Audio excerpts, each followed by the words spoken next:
그때 다메섹에 아나니아라 하는 제자가 있더니 주께서 환상 중에 불러 이르시되 아나니아야, 주여, 내가 여기 있나이다. 일어나 직가라 하는 거리로 가서 유다의 집에서 다소 사람 사울이라 하는 사람을 찾으라.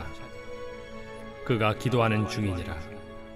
그가 아나니아라 하는 사람이 들어와서 자기에게 안수하여 다시 보게 하는 것을 보았느니라.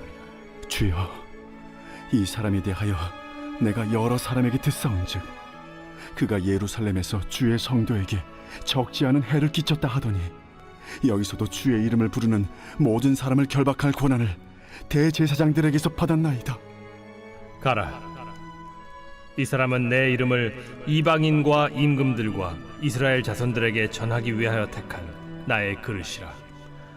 그가 내 이름을 위하여 얼마나 고난을 받아야 할 것을 내가 그에게 보이리라.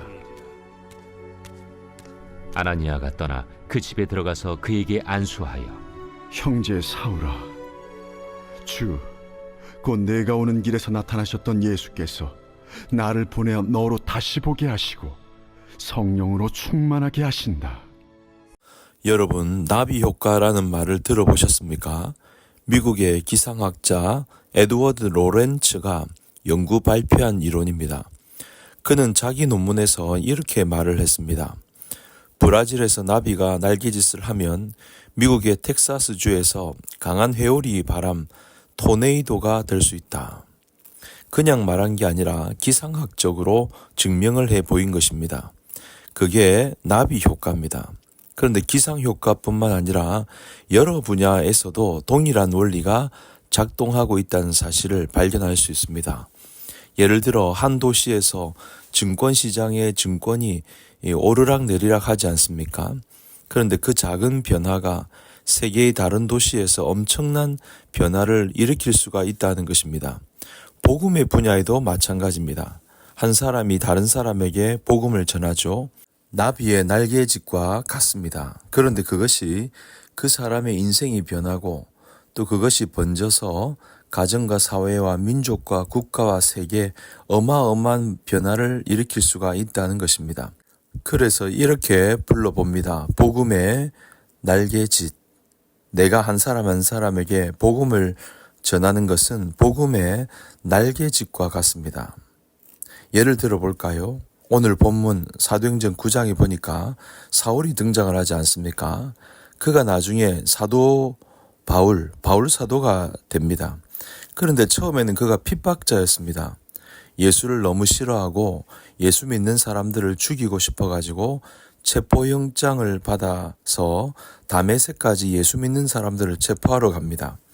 그런데 그 도중에 부활하신 예수님의 찬란한 빛을 보게 되죠. 또 주님의 음성을 듣습니다. 깜짝 놀라게 됩니다. 어떻게 예수가 살아있냐? 죽었는 줄 알았는데 도대체 이게 어찌된 영문이냐? 그리고 너무 찬란한 빛을 봤기 때문에 눈이 멀어져 버렸습니다.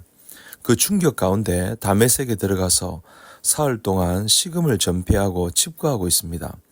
그런데 그때 아나니아라고 하는 제자에게 예수님이 나타나서 말씀을 하십니다. 아나니아야, 다메섹에 가서 사울이란 사람이 있는데 네가 안수기도를 해주어라. 그가 눈이 보이지 않는다. 복음을 전해줘라 라고 말씀하신 겁니다. 처음에는 아나니아가 깜짝 놀라서 거부 반응을 보였습니다. 주님, 그게 무슨 소리입니까? 그 인간은 아주 악한 인간인데 그 흉악한 인간이 나를 해치면 어떡합니까? 또 이곳에 있는 교회를 해치면 어떡합니까? 그건 너무나 위험한 일입니다. 그런데 주님께서 뭐라고 하시죠? 야, 그게 아니야. 나도 다 생각이 있고 그 사울이 변해서 이방인 선교를 감당할 나의 그릇이 될 것이고 나의 복음 사역자가 될 것이다. 걱정하지 말고 내가 시키는 대로 가라. 아나니아가 그래도 믿음의 사람이니까 그 말씀에 순종을 한 것입니다. 두렵고 떨렸을지도 모르죠. 그래도 순종했습니다. 그래서 이제 사울을 찾아가죠. 만날 때 뭐라고 그랬는가 보면 정말 놀랍습니다. 사도행전 9장 17절을 보니까 사울을 보고 뭐라고 했습니까? 흉악한 사울아, 그게 아니라 형제 사울아. 그렇게 말을 했습니다. 그리고 안수를 해줍니다. 그러니까 그 눈에서 비늘 같은 것이 뚝 떨어져 나가죠. 다시 시력을 회복합니다. 놀라운 이적이었습니다. 또 예수님에 대하여 증거합니다.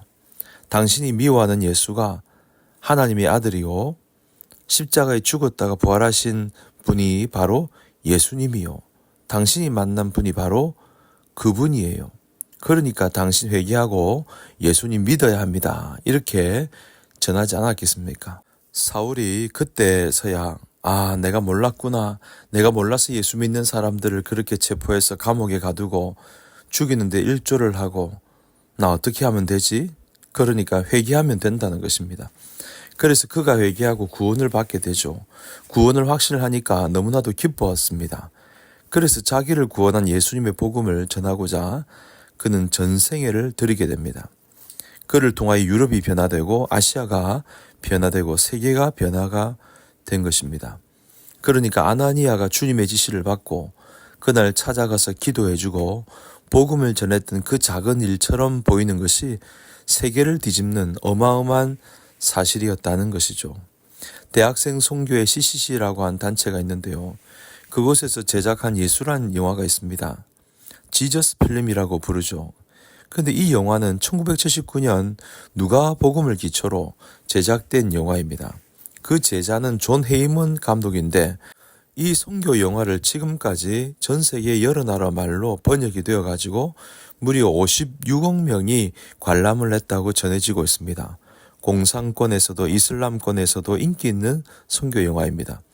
그런데 존 헤이먼이 어떻게 그 영화를 제작하게 되었는가 하면요. 그는 원래 헐리우드에서 다큐멘터리 영화를 제작하는 제작자였다고 합니다. 그런데 러셀만이라는 사람이 이 감독을 만나서 우연히 복음을 전해준 것입니다. 그리고 관심을 가지고 성경 공부를 했습니다. 그러다가 예수님을 만난 것입니다. 어느 날 성경 공부를 하는데 존 헤이먼 감독이 이 러셀만에게 이런 고백을 했죠. 나는 지금까지 영화를 많이 만들었습니다. 상도 많이 탔습니다. 그런데 가만히 돌이켜 생각을 해보니 나는 사람들을 타락시키는 영화를 많이 만들었습니다. 이제는 주님을 위한 영화를 만들겠습니다. 그것을 실천한 것이 바로 예수 영화 제작이었다는 겁니다. 여러분, 그 영화를 본 56억 명이 다 예수 믿는 것이 아닙니다. 그러나 얼마나 많은 사람들이 그 복음을 듣고 예수를 믿었겠는가 하는 것이죠. 앞으로 주님이 재림하는 그날까지 이 선교 영화는 계속 많은 사람들에게 보급이 되고 또 그 영화를 보고 복음으로 구원받는 역사가 일어나게 될 것입니다. 여러분, 러셀만이라는 사람을 우리는 잘 몰랐어요. 그런데 그 사람이 또 다른 사람에게 복음을 전했을 때 어마어마한 일들이 일어났다는 것입니다. 그러므로 우리는 이래저래 복음 전하는 것에 힘을 써야 합니다. 복음을 전할 때 그것이 작은 날개짓이 되어서 놀라운 일이 일어나게 되는 것입니다. 내가 구원받은 것도 내 스스로 복음을 받아들인 것이 아니죠. 누군가 나에게 복음을 전해줬습니다. 복음의 빚진 자입니다. 그 복음을 나에게 전해주고 전해준 수많은 사람들의 빚을 졌습니다. 그러므로 우리는 또 다른 사람에게 복음을 전해줘야 됩니다.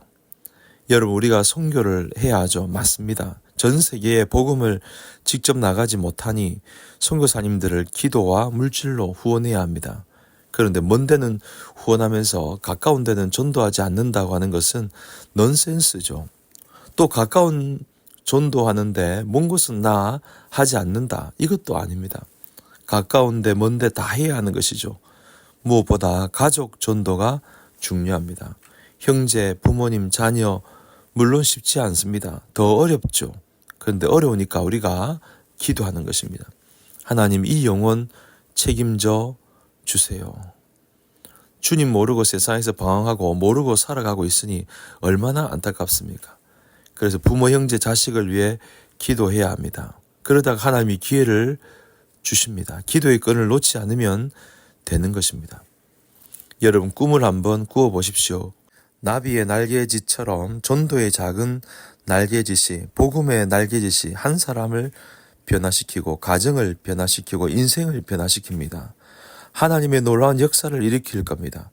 그런 확신과 기대를 가지고 부지런히 복음의 날개짓을 하는 저와 여러분 되시기를 주님 이름으로 간절히 축복합니다.